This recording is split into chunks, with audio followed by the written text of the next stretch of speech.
All right, this is Aaron Squire. I'm here with with Neo or Infamous from yesterday's cast. He was nice enough to come on for my show as well. We're going to be talking about a couple of different things today. We'll be doing the deck building at the very end of the program. We're going to start off kicking things off with the Kickstarter news, and then we'll be going into some of my views on Reddit, and we'll be talking about things it is that we can do as a community to improve Hex on Reddit and make sure we're getting the word out. And then again, we're going to be going over that deck doctor. So let's go ahead and jump right in on some of the Kickstarter news. I'm going to go ahead and pull up the website here. Here we go. Use the right key this time. So 4,000 users added to alpha. We just talked about this yesterday. People were complaining a little bit maybe that they weren't getting into alpha. And of course, as soon as people got into alpha, I saw some of the comments below, which I'm not going to show you, where people are complaining because it's not working properly or it's buggy, and it was kind of like, well, we told you so. So I mean, pretty much it's like 6.5 one way, half a dozen the other. You really can't make some people happy no matter what you do, but they are trying. So they went and they actually have Chris Lena.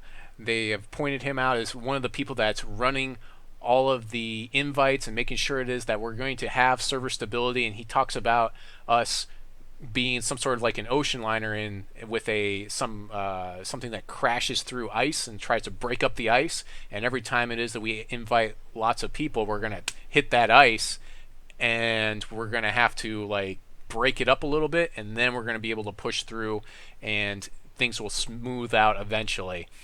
It's just kind of the nature of the beast right now. Also, when people are getting in, they're all excited to play, and then they realize that the game, all they can do is play against people, and eventually that kind of like that excitement tapers off. Do you have any thoughts on this, Neo? Well, obviously letting in more people is very, very good. The little period of time where the servers bug out is a little bit annoying, but it usually fixes itself pretty quickly.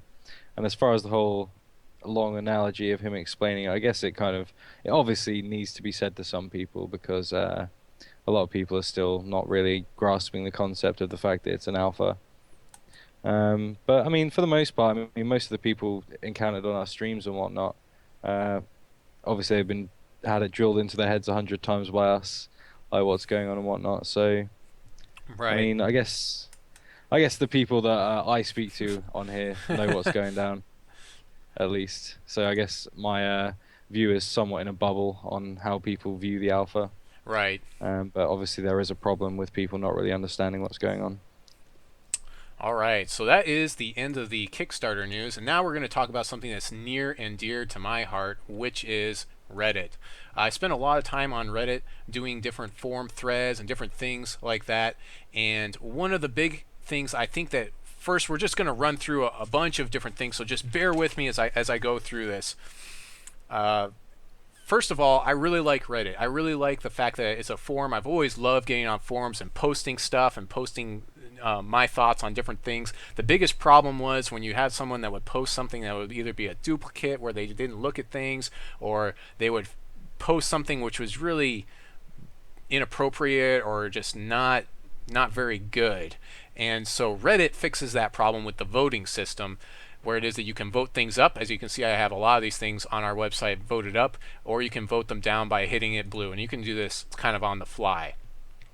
And what that does is it racks and stacks with that. You can see that this is a 29 down here, and is been on for at least 22 hours. So something with 5 hours and only 5, it's going to be ranked above it.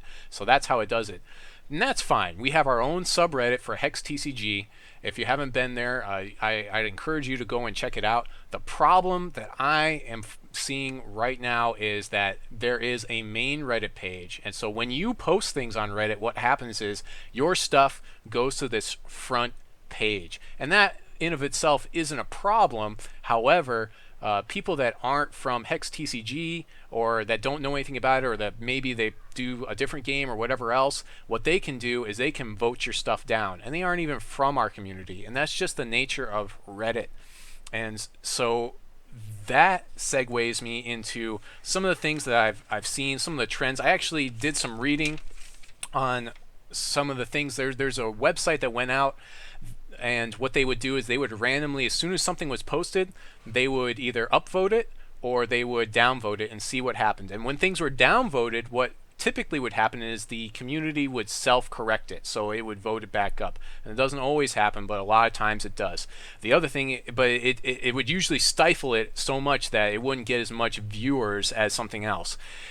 But if you upvoted it, even by just one vote made the difference, where it is that people got their stuff and it would stay on the front page longer, which means more viewers are going to see it, which is very important. And even if it's not going to be more important than some of this stuff, there are people that are going to sit here at this new section over here. If you click on new, you can see everything that's posted, no matter what it is. That stuff is going to get ranked up above anything else that has all those tons and tons of upvotes. But if it gets one vote down, it will not show up here. Just one vote. If it has one vote up because you start off with one vote because you created it, and then it gets voted down one, it won't show up here. It goes to the very bottom of the list, and it won't see the light of day. However, if you go to your subreddit, I'm gonna have to like zoom back out here so I can find my little thingy. Let's hit F11. That'll help. All right, my subreddit. So we're gonna go back to the Hex TCG Reddit. And you do the same thing. You basically go over here under new. You're going to see things that have 0 votes over here. Now, I'm not saying that everybody should go out and upvote everything. What I am saying is, if you like content providers, I'm going to go ahead and list some of them off in a couple minutes. Please, please, please, please, if you're on Reddit, if you're a part of the Hex community, help us out. When we post stuff, upvote us, so that way we can get more viewers and more people out there, that the knowledge of Hex is going to spread out to a larger community, which is going to support everything in the end, because we're going to get more messages out, and then more people are going to take notice of Hex on that main page, and that's important. If you don't like me, vote me down. If you don't like other people, I mean, I prefer if you didn't vote people down, but I prefer if you didn't vote at all. But I mean, vote them down. If there's something on here that's inappropriate, definitely vote it down. Other stuff like that, that's the whole purpose of this site. But don't vote stuff down just because you have a vendetta. I mean, I guess you could, if that's really what you want to do, but please, please, please help people out. Some of the other people I've noticed that have put out some really good content. We have Function Fails, Mr. Serious Business. I love that guy. Radio Voice. He puts out some great stuff. Hyena Nipples, Hex Hunter Mocog. And if I haven't mentioned you and you are one of the other content providers, as always, make sure it is that you know that I'm supporting you too. So you can always message me later and I can add you onto that list. But a lot of the people it is that are producing stuff, they're getting stuff voted down instantly, and it's not by, I can almost guarantee it's not by the Hex community, which is a problem. Master Fed, I'm going to say hello to you, and then I'm going to pass over to Neo to see what your thoughts are on this. Well, yeah, I mean, believe it or not, I know this is kind of a crazy thing. I didn't actually use Reddit until like just under a month ago. And it kind of seems silly now, because it's kind of like where everything like I've ever seen on the internet, like that's new, comes from. Anything that sort of gets big is from there, and it's like a really, really powerful force from what I've sort of ascertained about it in the last few months or so. And yeah, basically, this thing can have a pretty big impact on how big Hex could potentially be, and the amount of sort of what's the word? Like the exposure it gets, I guess. Right, like yeah, anything that gets big of on exposure. Reddit. And people that wouldn't have heard of Hex, I mean, if it's on that front page, they might just click on it just to see, hey, what is this? What's this news here? I know sometimes I go to the front page and I find all kinds of world events or different things like some sort of hacker news or maybe a different game. We've got tons of games, and I'm just going to run down this list. Let's look at how many readers we've got. We've got 1,366 readers in Reddit, and I'm not trying to make Reddit also just as a disclaimer. I'm not trying to make it take over the forums from the Hex CCG forums on the main Hex website. Those have a place, and this has a place too. The problem I have with regular forums, besides being able to access, I can access Reddit at work, and I can't access the regular forums. Otherwise, I'd be on there more. But anybody can post anything, and then all you have to do to bump something is post again, and it just gets bumped to the top, and that's not how Reddit works. But just some of the different stats. We've got 17,765 backers that are on the Hex Kickstarter website. That's how many people it is that are just on that website, not counting the people that use PayPal to go in. Out of those, only 1,363 are on Reddit, or 366. Okay, this numbers change all the time. I wrote these down from this afternoon. So other games that I'm looking at are like Hex Hunter has 724, which isn't, how many people have heard of that game? I like it, but Chromancer was another one. It only has like 11, but Hearthstone has 41,000 people looking at it, and that's probably just because you have a lot of people that are World of Warcraft, and so they already have an established brand. We're starting from scratch. SoulForge, which is another one that people talk about a lot, has 1,362 when I checked it today. So that's exactly as many as Hex. But if you look at the backers on SoulForge, it's not exactly the same. So it's just interesting to see these numbers. I wouldn't say they definitively mean something, but it's just interesting to look at these numbers. Magic the Gathering, which we all know is the biggest name on the block as far as tradable card games is concerned, has 75,000 users. Scrolls Online has 5,000 users. Scrolls has 4 to 5 times the users on Reddit that we do. And of course, we're in alpha, and that's an actual game that's working, and so is SoulForge. But still, I think that we could get more people subscribed and more activity. Typically, I see 1, 2, maybe 3 new posts on our Hex TCG Reddit, and that just doesn't seem like a lot to me. We also have the WoW TCG, which is defunct now because it basically is turned into Hearthstone, and they only have 262. So these threads can die as well. And then of course everyone knows the big player on the block, League of Legends, which is pulling people from around the world. Really has 388,000 readers. So I don't expect us to get there anytime soon, or but that is just shows you some of the other people that are looking at these threads, and some a League of Legends person could be looking at these threads. SoulForge might be looking at these. Scrolls, all these different people that wouldn't have exposure to this game could be looking at these threads, and by not supporting our content providers, you're taking them off of that front page, and by doing that, you are reducing the amount of viewership. Now, I'm also not advocating going out and making multiple accounts. Use your one vote. One vote can make a difference. You can go out and you can vote, and you can help us. You can help the content providers. These people I mentioned aren't from Hex TCG Pro, but I know that they put out good content, so please go out there and support them. If you see them, especially if you already are on Reddit, please go out there and support them. So if you aren't on Reddit, you really should be, because it's kind of like everything in the world that ever comes out on the internet, like as far as memes are concerned and like news about games, it's always there first. Like pretty much, well, not always, but like there's a community for everything. It's there first. Right. Yeah, exactly.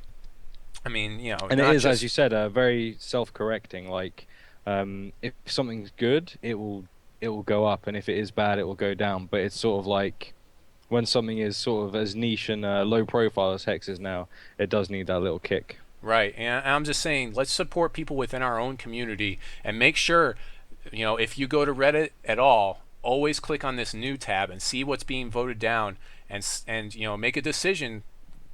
Help them out. Give them if something needs to get pushed up a little bit, help them out. Obviously, other things that could get pushed down, you push them down. But other than that, I'd really just advocate that. So we'll go ahead and segue into our deck building series here. And I'll get off my soapbox. So here is the deck that we're going to be doctoring tonight. It is pretty interesting concept, I guess. I mean, it's not like it hasn't been done before, really. So we've seen this. It's basically run some sort of blood shards with Demented Demolisher and some Extinction, some removal, permission, or whatever, and run another shard with some sort of escalation cards, so that way we can empty our deck of all the shards and just play those escalation cards over and over and over again. And it's very possible to do that with this deck, but for the first at least 2 turns you're not doing anything. Plus, there's no guarantees that we're going to draw a Demented Demolisher. What are some of your thoughts on this, Neil? Well, obviously, as it is, it's certainly not great. But I mean, the theory behind the Demolisher escalation is pretty sound. But I find for the most part that you can build just a consistent deck which is just as good just by having the deck there without the Demolisher. I mean, when you get the Demolisher out and you get the lands out, it certainly helps things. It sort of helps lock in the victory. But you certainly need something up until that point. You can't just rely on that card to get what you need. Right. Yeah, because there's really nothing to say that you're going to draw a Demented Demolisher in the first like 30 or 40 cards. Even I've played 4-ofs, like I was talking to Neo before we even started doing the cast, and I've not seen them in 4 rounds. I mean, that's ridiculous. But I mean, that's at least 2 matches per round, so that's at least 8 matches. I won't see my 4-of card that's a staple in my deck that I should be seeing at least in my opening hand. I would say 1 in 3 times, but that can happen. And when something is so dependent on us, Demented Demolisher and Crash of Beasts, most of it is Demented Demolisher. Of course, the other problem is if Demented Demolisher gets countered in any way, that's pretty much the deck is folding. So we don't want to design decks that are only good in this alpha environment with no counters. We want to make sure that we're building sound decks that can survive, that have alternate win conditions, and that have that nice push you over the top moment with the Demented Demolisher. So I think we'll just go ahead and move in here, and I'll go to my copy of the deck, which I call Dwebber. And we'll make the cards nice and big. So what we're going to do is we're going to start off by adding cards to it. So what we talked about beforehand was adding more permission cards and more disruption to help us get to that Demented Demolisher, and possibly some ramp cards. We also don't want things to be too clunky. We are running 4 Extinction, or 3 Extinction. We could probably pump that up to 4 right off the bat, I would say. And then probably do 4 Murder as well, actually. So let's come over here. We'll do PvP and Alpha. Now, we don't have all the cards on this thing, so we may have to make room for stuff that is not being shown. And no color. So we can put artifacts, we can put blood cards, we can put wild cards in the deck. Some of the permission cards, I mean, we could play a Zarlax, but he's a 4-drop. It's kind of clunky. He's got that clunkiness factor, 2 resources. No, it doesn't. I guess you create spider spawns. Oh, that's really not that great anymore. Yeah, it requires an on-hit, which is not that great. You should try to play it with 4 escalation, 4 demented, and 54 resources. Right. Well, like we're saying, I mean, the consistency of that, I mean, you are going to be able to aggressively maul, and like you said in your post, I mean, you may be able to go with 4, but by the time you play that Demented Demolisher, very good chance that you've been killed by some sort of red deck wins. Some sort of Ruby deck that's just going to... Because a Ruby deck could kill you on turn 3 or 4 in this format. There's a card right there we need. Yeah, so we definitely... Howling Brave. We probably want these Howling Braves, even though it's kind of clunky with the Extinction. A little bit clunky. It's also quite synergetic with the Demolisher, though, because it means you can play it on turn 4 and not need any extra resources while you have that Brave out. It gets things done quicker, right? I suppose, and that's kind of what you want. If you've got your Demolisher in your opening hand, you want as much chance of playing it as early as possible as you can. Exactly. That obviously helps that. So it's fist mentality, really. You want to be able to play that card as soon as possible. Right, for sure. I mean, I completely agree. We talked about that before. I mean, ramping into the Demolisher, I mean, whenever something is a 5 or above, you can ramp into it. I mean, that's really my motto. So moving on down here, other cards we could play. I mean, I'm putting the possibility of the Squirrel Titan because he is removal, which is kind of nice for us. Again, maybe not with the murders in there, because murder is murder and extinction is extinction too. Yeah. This is Dwebber using channel, so make sure we're listening to him as he's saying. He says, but any medium speed deck that doesn't get cards out all that fast gets beaten harder if you play with 8 cards. Maybe. I mean, I'm not. I would play your iteration against some sort of mono ruby just to. I mean, because I don't feel like it's gonna be a competition really. But I would shy away from any six drops really, just because Right. if you do get that demolish right, they're dead cards. Like Yeah. even if you don't have that many cards in your deck, Yeah. So actually, because we'll you're we'll going to go be ahead and getting to nix that five. Squirrel Titan then. He's kind of clunky again. He's got that clunkiness factor with the two resources. The other thing that's nice about running the Howling Brave is he kind of negates some of that two resource clunkiness factor, especially with like Crash Beasts, because we need to be Yeah, able to that play Crash threshold gain Beasts. is really nice. Like especially for stuff like Honeycap and the Dandelion Sprite. Like when you get that extra threshold just without playing resource, it's pretty big. It's a kind of a small thing, but they add up. Right. Like being able to play Chlorophylia when you haven't got a second wild shard and stuff like that is it's pretty strong. I'm thinking library for this deck as well. Where is it? Yeah, I mean obviously you want to fish for that Yeah, possibly two Demolisher or as much as three. you can. We also And haven't obviously, chosen yeah, a we haven't chosen a champion. hero, a champion yet either. We need to do that. I was thinking, depending on how it goes, I mean, really, the champion sort of reflects what's in the deck. But if you're running tokens and maybe necessary sacrifice, Monica could be a good choice. If you want to just keep alive, then obviously running deer or Gozzog. I mean, Gozzog's probably the safest and smartest choice for any blood deck, really, most of the time. Right. Just Right with because that, it yeah, those it keeps you just ticking keeps over. you alive. I mean, you could also even run the yeah, you could run deer to keep you alive, like you were saying. There's that chlorophylla. We definitely want these. You were saying three.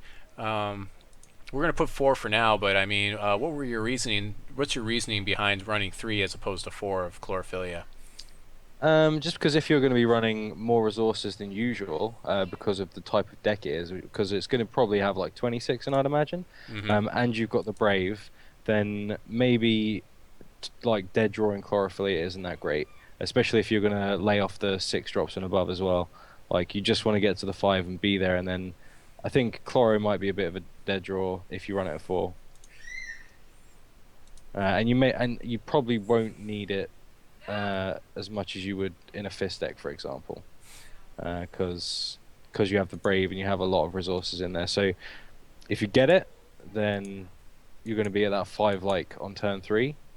If you don't, you're still going to get to the five because you've got like 26 resources and Brave in your deck. So I think, I mean, you can. It's okay at four, but if there's space needed, I think one of those could definitely jump out. Yeah, I mean, we are running the library in here, and that's going to help out because if we can throw it, you know, if we have it, we know we have all the resources we need, we can just throw it away. So what else was I thinking about? And we're doing this real time. Like I just saw this deck 10 minutes before we started doing this stream, so I feel like we're doing pretty well. This is some more disruption we could play in here. No wait, yeah, discard cards.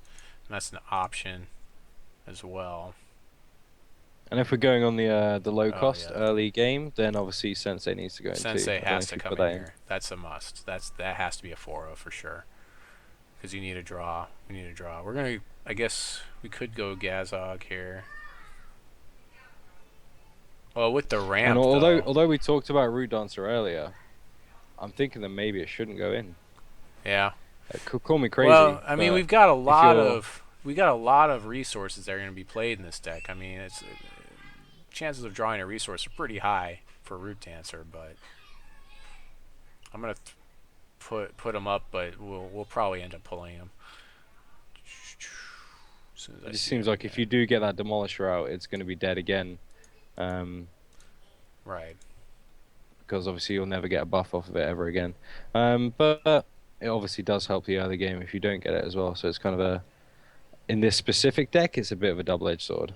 Yeah. Do you think we need? I don't think we need Sapper's Charge really. Probably not. It's not going to really do very much for us. I'm just trying to think how the deck would really deal with a fist. I mean, the only thing it can do is Chaos Chaos Key, I Key, guess. yeah. But optimally, you would either Chaos Key, you could discard it with with the corpse fly, or we could discard it with the other one. Depends on how fast we ramp. Misfortune. I mean, obviously, if he plays a turn 3 fist, you typically won't have an answer for that. But I mean, more often than not, it's a turn 4, turn 5 fist.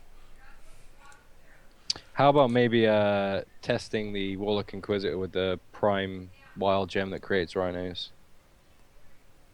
Oh yeah, that would be neat. Yeah, I have that already.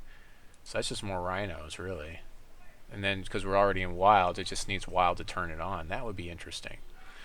So we'll have to turn that on. So we have a lot in the 3-point range here, so that's definitely going to have to get whittled down. I picked out a lot of cards. A Look lot at of that cards. curve. That's a beautiful curve. Yeah, it's beautiful. Oh man, we've got 104 cards, so we need to whittle this down. So we're probably going to go with 26 resources. So let's go ahead and just for now, so I can get a better feel for how many cards we need to get rid of. We're going to make this 13 and 13, and we'll figure out our curve at the end. So we actually have, oh, I guess I have to hit enter, don't I? 13, enter. There we go. Now it's updating. 13 and enter. Atrophy, I think I can't really justify more than one of in any deck. So I mean, that's pretty much it is what it is there. The Chlorophyllia, the Glimmerglim, which was maybe to keep us to hold on, but that's more of a sideboard card, I feel. So we can go ahead and pull those, or we can move them. Actually, we'll just move them to a sideboard of sorts. Actually, I need to get rid of them, don't I? It's kind of clunky having to do it this way. 3, and then I'll go back here and just get rid of it. Okay, so that helps us out there. Secret Lab, we'll keep that 3 for now. Demented Demolisher, we're going to run 4 of those. The Root Dancers, maybe we'll keep those, maybe we won't. Misfortune, where are we at? We're at 90 cards we need to get rid of. 30 cards to get to 60. Well, a lot of things in that I think Pact of range. Pain may be a little bit too dangerous for the deck. Yeah, I mean, Pact of Pain and Life Siphon are like there to work together, so we can actually, if we get rid of Pact of Pain, we can get rid of Life Siphon. So we'll go ahead and do that. Oops, I keep those corpse flies for now. So we'll go ahead and get rid of Life Siphon. We aren't really clearing the board enough. We aren't going to be able to answer Fist very, very effectively. We have lots of more 3-drops we can get rid of. So we've got the Corpse Fly as a 3-drop, the Chlorophyllia, the Murder, Laboratory. We are not getting rid of Crash the Beast, and then Root Dancer. So we might actually get rid of Root Dancer here, like you were talking about. Because we will be sweeping the field out anyways, and so that's kind of clunky because it pumps things. You can put Key and Misfortune down at 2. I don't see us running either of those at more than 2, like Misfortune and Chaos Key. Right. Well, yeah, Misfortune is at 2, and Chaos Key is at 2. Yeah, I'll zoom okay, I can't really see the screen. Yeah, I'll zoom in a little bit more. Oh boy. The natives are restless. The natives are getting restless over here. Okay, we're going to get rid of Root Dancer because, like you said, it's just too clunky because of the sweeps. Doing a lot of sweeping out here. We'll take Misfortune down to 1. How many does that leave with us? We now have 79 cards, so we have to get rid of... We need to get rid of... 80 would be 20 cards, so 19 cards. We're 19 cards away from our goal here. So we can take out one of those Chlorophyllias. I think that's the first thing. Yeah, I think you're right about that. There's nothing really to ramp to anymore other than Demolisher, so it's not... Yeah, it's not. Actually, I think we can go down to 2 of them, actually. Yeah. It's fine. The Howling Brave plus, it's kind of like, it's nicer. I think it's a nicer way to get there. Secret Lab, I don't know if I want to go down from 3 though. May have to. I mean, maybe. How much disruption do we need? I mean, the Corpse Fly is nicer disruption than Misfortune, really. And if I'm paying 5 for something, I probably want to play this Demolisher. So we're gonna get rid of Misfortune. Probably play 2 Corpse Fly. I may even be tempted with just because the Howling Brave and the Chlorophyllia are in there. To actually remove it entirely and take a couple of Life Siphons, just so if you get them, you can deal that final bit of damage to them, potentially, or heal yourself. Like, Life Siphon is very versatile in what it can do in terms of keeping you alive or killing your opponent. All right. And Let me just go ahead and put one back here for now, so that way it's on our radar again. mhm. Yep. Okay. Another thing about Life Siphon is I count it as a 2 cost, if as far as like it counts itself as like 0, but it should be counted as 2 because you need at least 2 threshold to play it.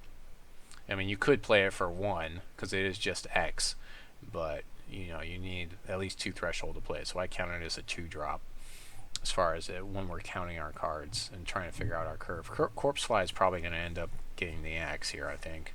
I mean, I can definitely go down to 2. I mean, I've never really especially liked it. I know it's one of the few cards in the format which is going to force a discard. Yeah, I really hate playing against it when it comes down and I've got like 3 cards in hand. It's an awful thing to see happen. But again, you never know what you're going to get, and cards that allow you to look and choose a discard is obviously way better. Are we actually getting any of those? Are we getting like a choose and discard card in the set? I don't know. I can't think of any off the top of my head. Last thing Dwebber said is, I would improve it by looking at what actually synergizes perfectly to keep you alive early. So max 8 more cards in. That's still viable after turn 5 because you still draw less escalation. But then I'm just a rookie. Again, Life Siphon's one of those cards. I think he was talking about like the actual original deck where it ran like whatever it was, like 40 resources. Right. I'll read the one just before that. Just to point something out, you are now building the deck around Demented Demolisher. The thoughts about my deck was to get escalation lock and not lose after turn 5. Right. I mean, you can still lose even if you're playing this escalation card, though. You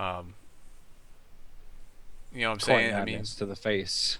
Right. I mean, Chronic madness to the face. You can still lose. I mean, because you could be so far behind. It's just like I've said when I've playing the Fist deck. When I'm playing against mono Ruby, if I'm at 4 life by the time I play Fist, I've lost the game. There's no coming back from that. And it's the same thing with this deck. If you are at 4 life by the time you just played your Demented Demolisher and the following turn you're at 4 life, you play your first Crash of Beasts, there's going to be some problems. It's pretty good against meta Life Siphon decks. The problem I have with the deck that basically you're saying I'm going to roll the dice and hope I'm going to open Demolisher in like my first few mulligans, and no matter how high that percentage is, it's still just like flipping a coin. Like even if it is like 50-50, you may as well not play the match. You may as well literally just take the coin flip, right, and use that to decide the result. It's too much of a risk, in my opinion. You need to have that would help. Alternate win condition, I guess. You need to be able to win on the ground if you can't get that Demolisher. Right. He's saying 48% in your first hand. So I'm still trying to figure out. So 4 into 60 is not 48% chance or whatever. I have to. I'll work out quickly. That doesn't seem quite right. 48%. If you run 4 of a card, you don't have 40% chance. 48% of having it in your opening hand. So actually, I messed up the resources down here, so we have less stuff than we need to. We actually only need to get rid of 3 cards now, and we have the deck built. And then, so we do have a lot of nice cantrips. We've got 4 Sensei. We've got this Atrophy, which is going to get us there. We've got the Secret Lab, which will help us get us to the combo and make sure we don't have to mull so much. We don't necessarily have to have Demented Demolisher in our opening hand because we should be able to draw into him, which is optimally where I would like to be with Demented Demolisher. I don't necessarily want him to see him in my opening hand unless I have like resources, Howling Brave, and a Chlorophyllia. Then I can play him on turn 3.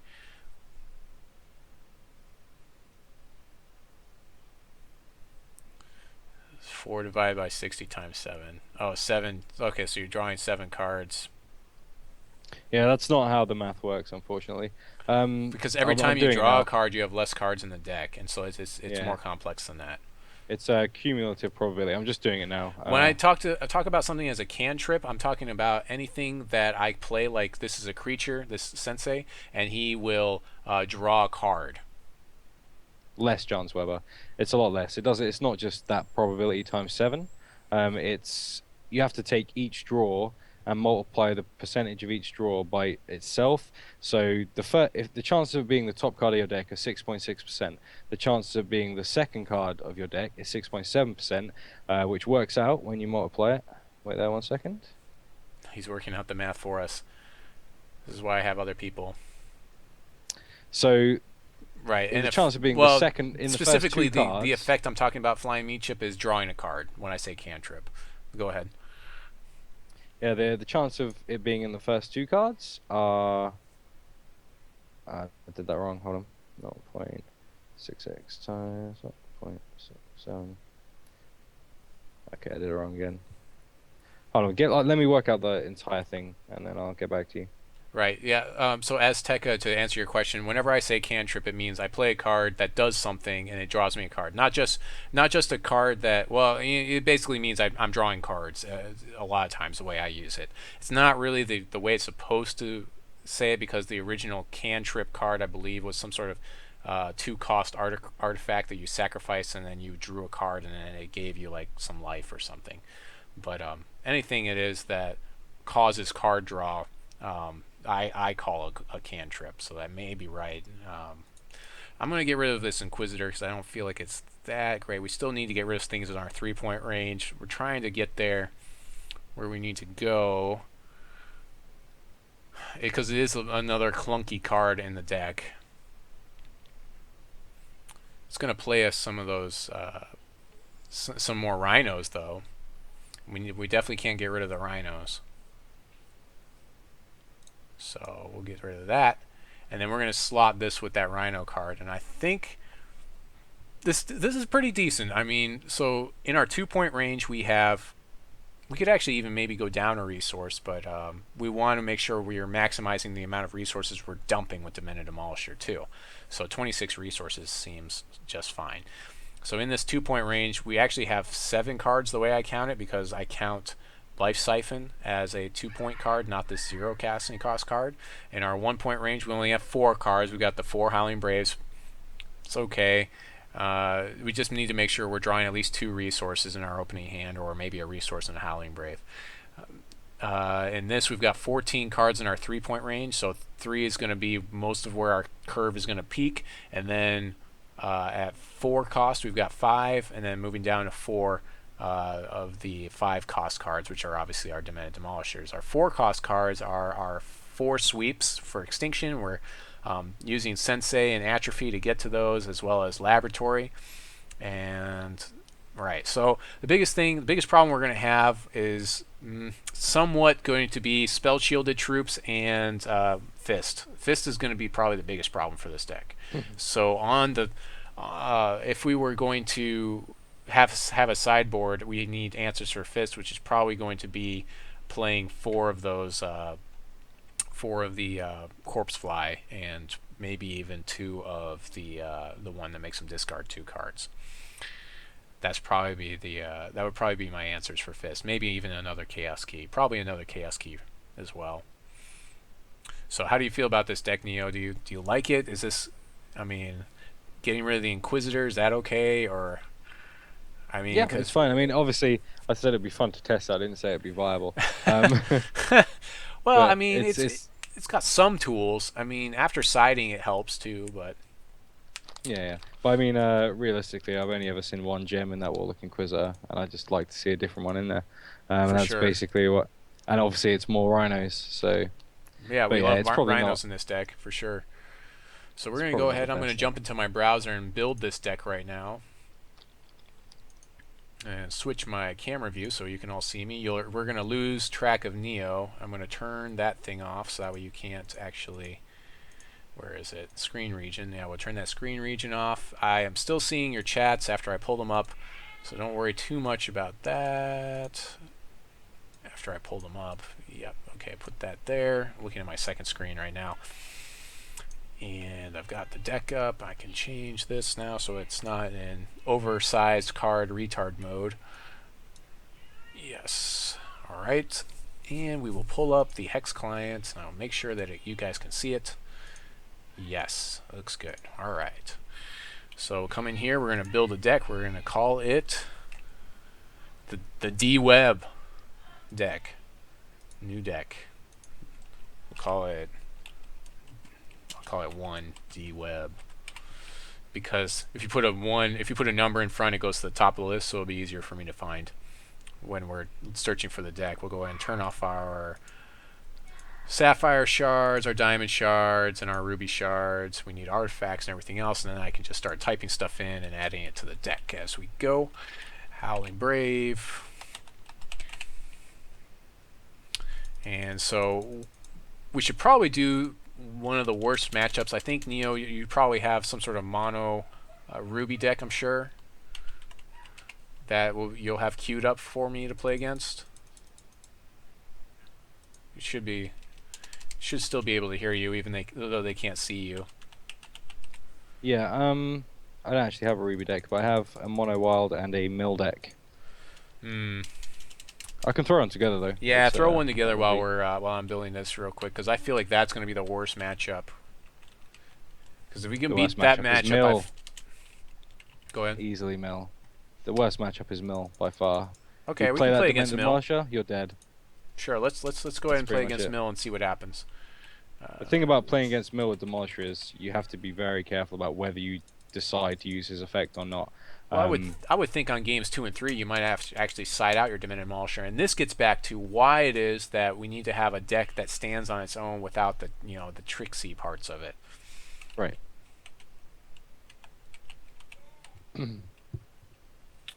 Xentoth, Inquisitor, and we're gonna gem this with that wonderful wild gem. I hope that it's working. Yeah, that rhino. We get a rhino. Is this even a... It is a major gem. Wow.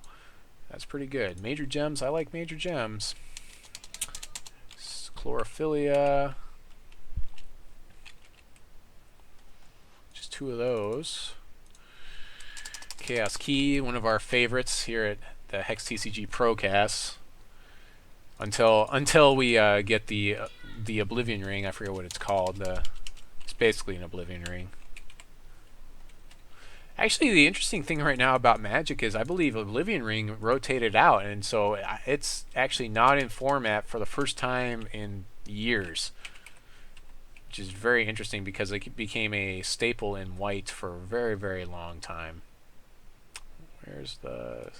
Oh, there it is. Life Siphon with Singleton Life Siphon to help us hold on to the game. Extinction... Hey Neo, he's got his math for you to prove his point. Yeah, the probability of opening a card is opening a 4 of card is 39.95%. Wild. And the odds of drawing it in the first 14 cards is 66.54%. Windows update. Oh, you know what? We didn't actually count up the deck properly, so these shards might actually be off. Let me count it up real quick, and I will go ahead and run everyone through this while we are... so I make sure that I have my shards properly set. So what I do is I just get a ratio. So we have 4 Howling Brave, so that's 4. 4 Crash of Beasts, which have 2, so that's 4 plus... so this counts as 2 for each card, so that's actually 8, plus the 4 we already had makes it 12. Another 4 for Sensei makes it 16. Another 2 for each Chlorophyllia, we have 2 of those, which would make it 4, so 16 plus 4 would make it 20.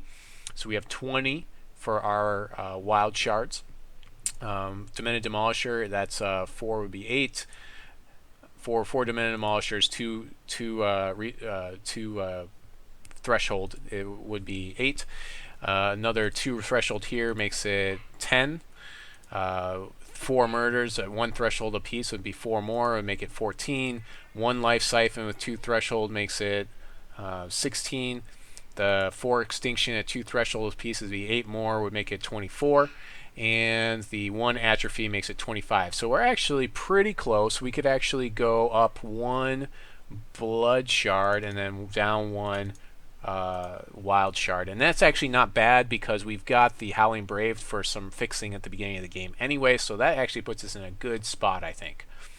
So that's what I'm going to do because the ratios are very, very close. We had 20 with Wild and 25 with Blood. And that's just a simple way it is that I do ratios when I'm looking at this. It gets a lot more complex when we have like 5 colors or something. So we're going to save the deck because that's what we do. We always save our decks. Actually, I need to add a champion as well. We're going to add a champion. We've got about 10 minutes to play a game. Before the hour that I shoot for is up, so we'll probably just get the 1 game in.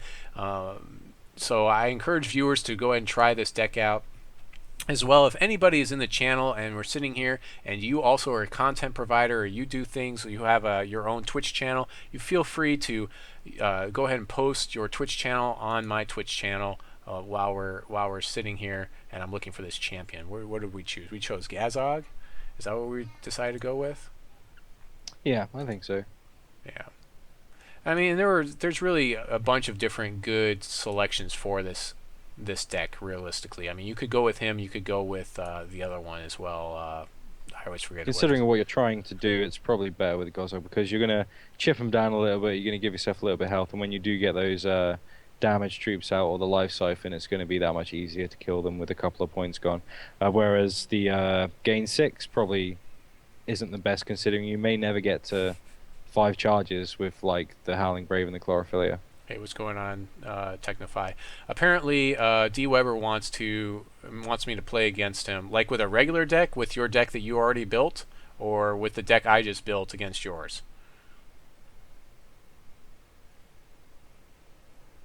I'm just waiting for his response right now.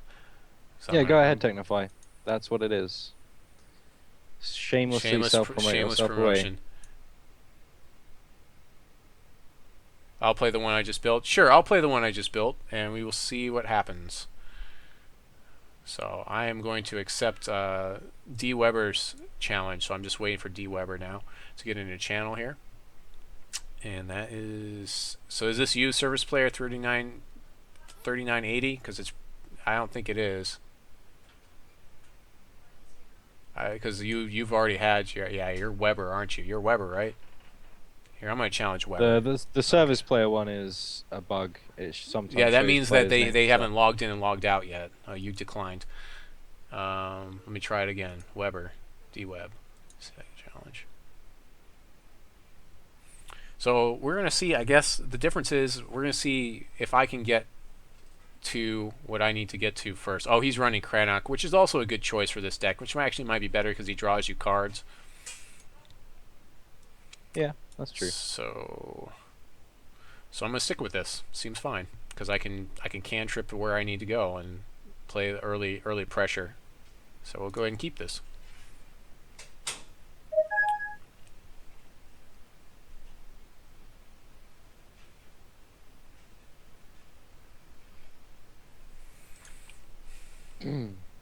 Yep, okay, and then drew right into that. He's playing 16 cards and the rest are resources, like with the original deck that we started off with. If you came earlier in the program and you saw what we deck doctored, he's playing the original deck versus our doctored deck. So it's the challenge of the doctors right now, I guess you could say.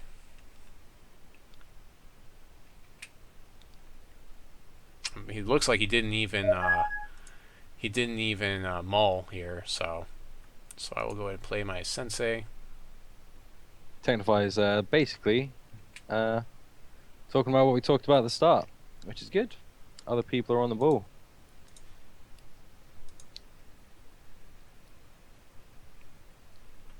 Right, yeah, I mean the upvotes and downvote system is good, but it's also it's got different. It's a two-edged sword because of that main page. If it didn't have that main page, then it would be a much different ball game for sure, in my opinion. As far as the Reddit forums, I really like Reddit's forums. I really like their system. There's a reason why they do so well, for sure. He's running Chlorophyllia in his. That wasn't. I don't remember that being in the original build. D-Web, you got some splaining to do. I can't answer that question, but Charles might be able to. But it may What's up? have to go I'm over also to writing, Shaggy or John bumping, even. flying me to. Uh, will there be qualifiers or ranking system for new Hex TCG Bro Guild members? So essentially, I guess it's like how are you going to select people to be your PvP team, like and whatnot. I suppose there will probably be some sort of qualifiers or something. That I mean, you'll probably have to do well to as far as the PvP teams, but that's so far down the road. I mean, there's really that's a question that will be answered later. I really can't give you a good definitive answer on that. Oh, press end, yeah, because it's so the new thing also on the forums is if you're stuck in your turn and spacebar isn't working, you have nothing to click on, hit the end key, and that will progress your turn. And it actually works too every And it time. just worked for me, yeah, for sure. So we're gonna get aggressive, and we'll play this Crash the Beast in our second main phase.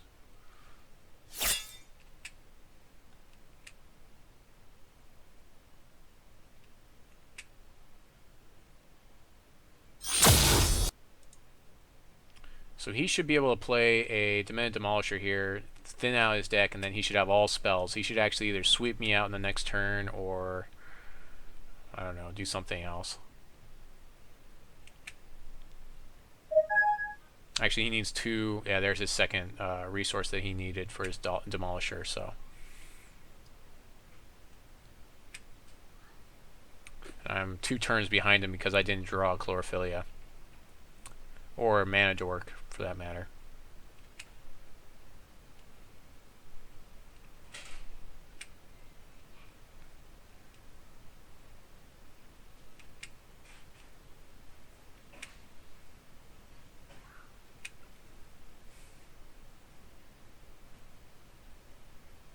Ah, there's a Chlorophyllia. It's not going to help though, really. It probably won't at this point because he just got to it first.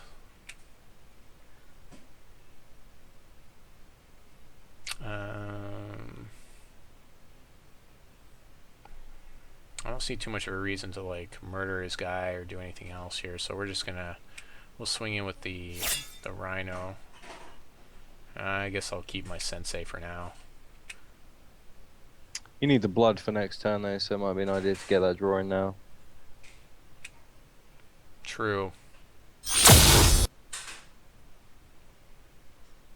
Yeah, because that's all I need is that 1 blood, and then I can cast him. Yeah, I think you're right. Actually, that would have been a play mistake playing Chlorophyllia here. So we're going to go ahead and play our Sensei and try to draw into that blood that we need. So this very thing that's happening to us could easily be happening to him as well. Although he is running lots more resources. That wasn't a bad draw at all. No, it wasn't. Of course, we have no idea if he has his sweep or not. He should be. I don't remember Sensei being in his original build either.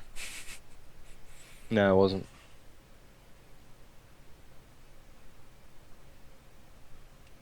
There's a Crash the Beast for him.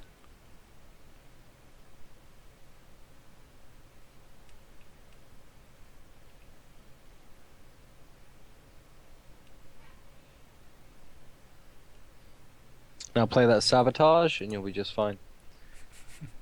Sabotage. Yeah, the Sabotage that I just kind of slipped in my deck between clicking on stuff. Murder and Extinction were no fun. They seem a little bit counterintuitive, a little bit. Like, Yeah, maybe. that's true. But it does obviously help on that turn 4 if you need it, just to Sure. survive. Yeah. So no cantrips here.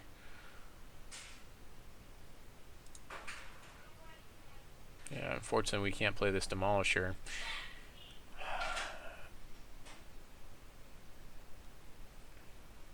think I just murder the Rhino and swing it with my 2 points of damage.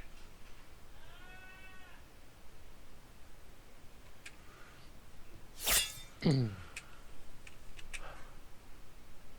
I'll play a Chaos Key in my second main phase.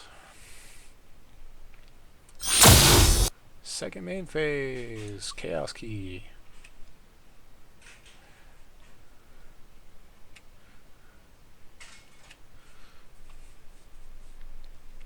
Talked about second main phase a lot with in regards to card games and making sure that if something doesn't affect combat, typically you're going to want to play it in your second main phase. There's another Crash of Beasts, so he gets 2 beasts off of that one. And that seems pretty good for him. Luckily I have spot removal for that. Although I don't necessarily want to use it. There we go. That's what we want to see. Boom. We'll go ahead and target that wonderful champion power. Play our Demolisher. Accept. We've got all the resources we need. More than what we need, really. We've got the 2 Chlorophyllia that we had in the deck, so we don't have to worry about drawing into any more of those. Nothing to swing in against really here.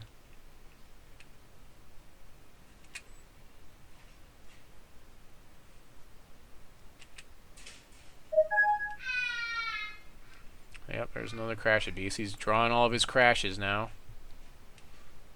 Yep, that's lots. That's lots of dudes. Yeah, like you may not into see an too many extinction more here.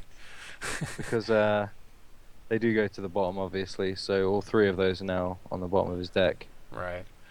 So what do I want to do here? I guess I can block off one of them with the Demolisher, just save some damage, and then I might as well just save some damage here. He's saying they do not go to the bottom. Confirmed by They definitely do. Paladin. They definitely do. They definitely do. We tested it so many times, and it happened every time. There's even a video of it, doing it with on my channel. There's a recording of us doing it with 2 Crash of Beast decks playing against each other, and the last 4 cards were Crash of Beast in both decks. He can confirm all he likes, but it definitely happens, like for sure. So it would have been nice to have drawn into our... At this point in the game, we really need to draw our library so we can get those extinctions. That's what really needs to happen here. Yeah, it would be very weak against a mill deck. That is by far the worst matchup you could ever possibly go against. It's possible they could have fixed it between days. I mean, it could have been hot patched or something. Maybe, but I think it's probably client side, and there wasn't a patch client side. That's a lot of beasts. I don't think they have a way of really hot fixing stuff. Maybe they do, but it doesn't seem like they've implemented it. Just play the double Chronic Madness, dude.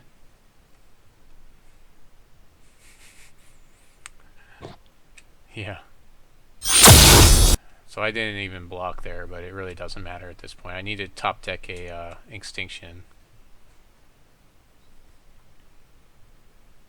I mean, I guess Are I the could labs have... still in there? Huh? Are the labs still in there? Yeah, they're still in there. I mean, but that's if I draw a lab, that doesn't help me either because it'll cost me too much. So Yeah. I think we should do one more after this, where I'll run mono Ruby against them, though, because I'm pretty sure that it'll finish.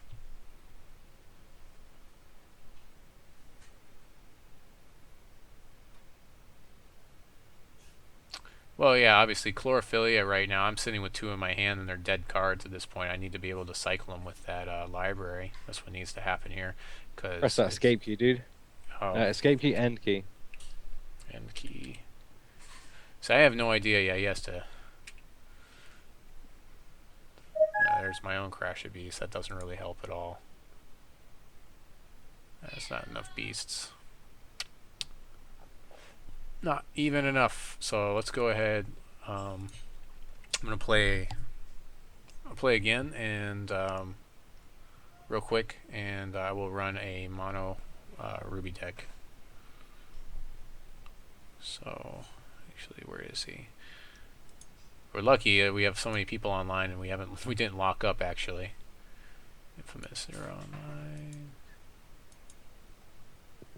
online. Not very. I'd Where's imagine. Dwebber? Where's Dwebber? Where's Dweb? There he is. Okay, so here we go. We're gonna run. Certainly not consistent enough to make it competitively viable, I don't think. So this says demo deck orcs, but I actually changed it, so it'll be fine. Also, this is like the first time I get to play with Polka and have a chance at getting 2 of her abilities. That's pretty bad. Actually, this seems okay, I guess. Yeah, this should be fine, I guess. We'll see. We'll see what happens.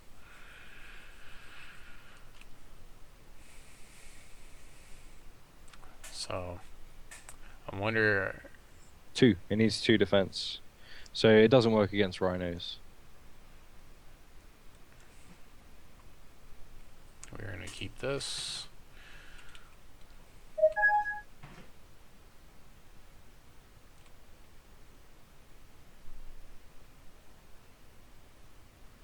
Unfortunately, Webber, you're going to see a lot of aggro decks, because that's how the meta starts, really. Right, for sure. I mean, in the last week I saw 2, and they may or may not have meted against me, and the second one may have meted against me because he saw that I was running Mono Wild, and I had stuck with it basically the whole time. Mm-hmm. So I actually had to change my deck to meta down to him. Actually, I wrote out my sideboard because there's going to be sideboards for the next portion of the tournament.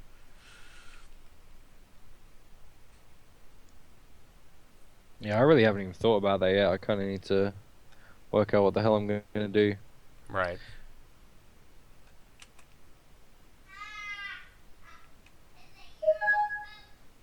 So play that. Nothing really to play in our first main phase here, so we'll go to attacks. It'll automatically swing for me. Don't even have to tell him to swing, he just goes.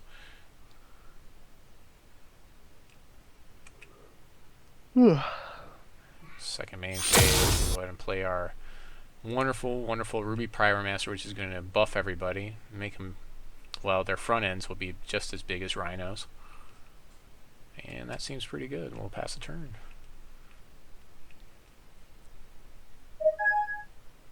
So if he plays a Chlorophyllia here, he's in good shape. Now he's got Crash of Beats. That will kind of help him stabilize a little bit. Kind of. Because my Raider has to come in on him. So he just attacks every turn. Obviously my Pyromancer will not, because it's a buffer character, a creature that's going to buff the rest of my guys and give them that +1 plus a hoe front end.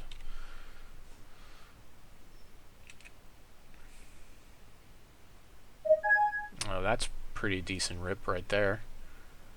So the play here is, that's unfortunate. If I had one more resource, I could speed that guy into play too, but really I can just play him in my second main phase. So we'll go ahead and put that Blaze Elemental out, which will get the nice front end from the Pyromancer, making it bigger.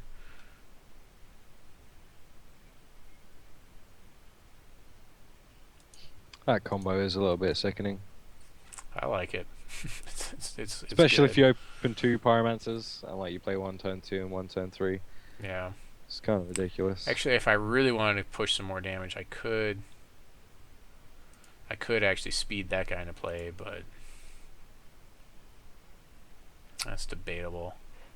And I'll just leave it as is. That's fine. And swing there.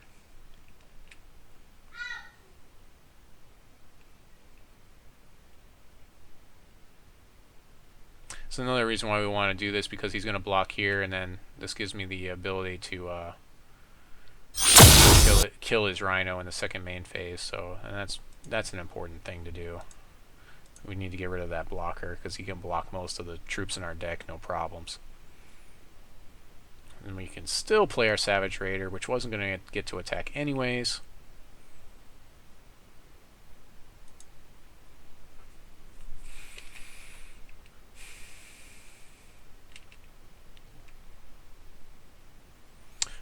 Not really going too fast though. I wish we could have.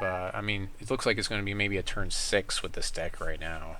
If unless he plays, if he plays another Crash of Beasts here, which would be pretty lucky, then that would be a big problem for this deck.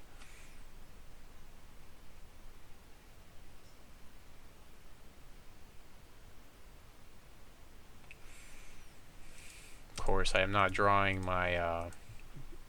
I'm not drawing the Gladiator. Gladiator would be a huge problem for him too, because then I could just ignore that guy, that one beast blocker that he had.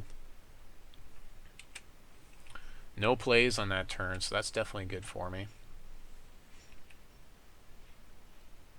So the question is, there's that Veteran Gladiator we were just talking about. Let's see, so I can speed this guy in, but that doesn't seem quite as good as playing the Xoltog and getting more orcs out. So that is exactly what we're going to do before combat, because this orc will count towards the Xoltog trigger. Unfortunately, he's not speeded into play, so this will just be the 4 points of damage here. And the Pyromancer doesn't count because the Pyromancer is a human mage, not an orc. And we need to have orcs deal damage to get Xoltog triggers to make 2/1 orcs. So really not too bad. Even though we passed that turn, we didn't do that much damage. Put another guy into play.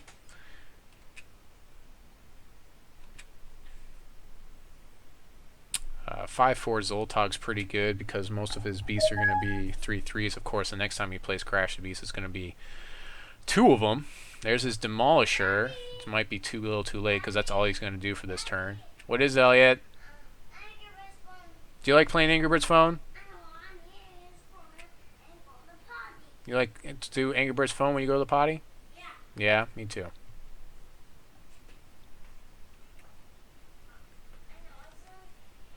Okay, and this is going to be the last game for the night, and then we're going to do all the sign-offs, and everyone will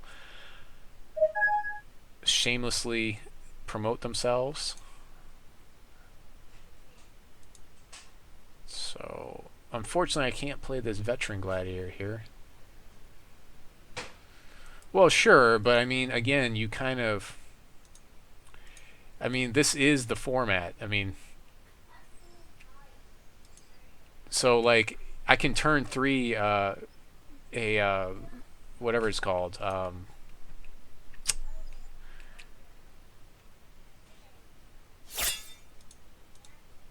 Turn 3 whatever you call it, everyone knows what I'm talking about.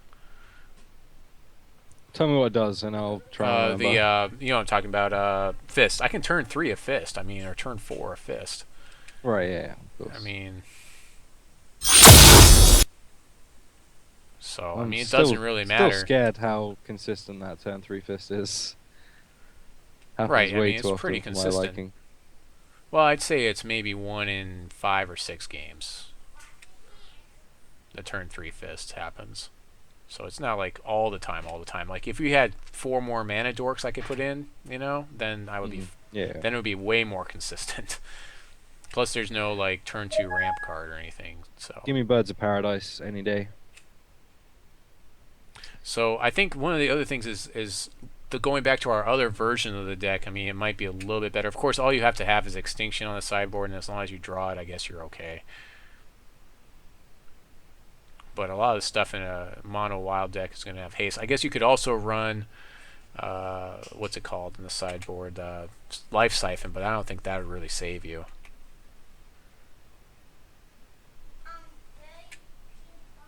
Did you pee the potty? Yeah. All right.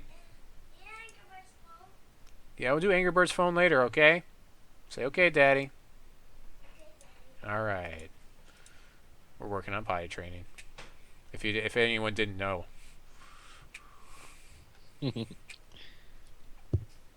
I'll never have guessed.